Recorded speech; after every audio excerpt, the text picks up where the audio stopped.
Okay, moving on to the law of sines. We're using law of sines because we do not have any right angles, but we can get a side and an angle to match up across from each other.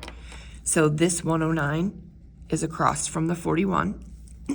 So we're going to set up a fraction, side on top, sine of the angle on the bottom. Set up, oh, we're trying to solve for BC here. I should have started with that. So we'll call this x, is across from 42. So again, side on top, I don't know what that is, sine of the angle on the bottom. This is where we multiply down. So multiplying down this way, start with the 41, then I have the sine of 42.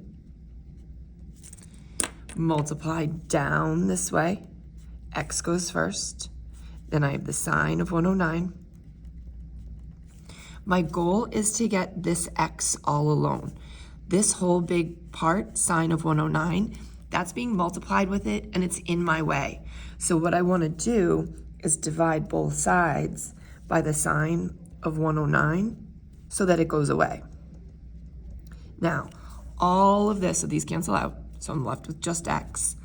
All this goes in your calculator, but this is the one where we have to be careful, where we have to remember to close our parentheses right here when we put it into our calculator. So I have 41 sine 42, close your parentheses, divided by sine 109. You can close this, you don't have to. I got 29. 29. And it's 29 feet, but I'm not worried about labels. This is still law of sines. Even though it does not look like at first that I can match up an angle and a side, remember that all angles inside of a triangle add to 180. So if I do 180 and I subtract out the 35 and I subtract out the 26, I get 119. So this angle right here is 119. That's not a negative, I'm pointing. And now I have an angle and a side that I can match up. I would have the side, which is 32, over the sine of the angle, 119. And now, what am I looking for? I'm looking for AB, this one right here. I'll call it X. What is that across from? That's across from this 26. So I'm gonna do the side, which I don't know, over the sine of 26. And again, we are going to multiply down. So multiply down this way. I have 32 sine of 26. Multiply down this way.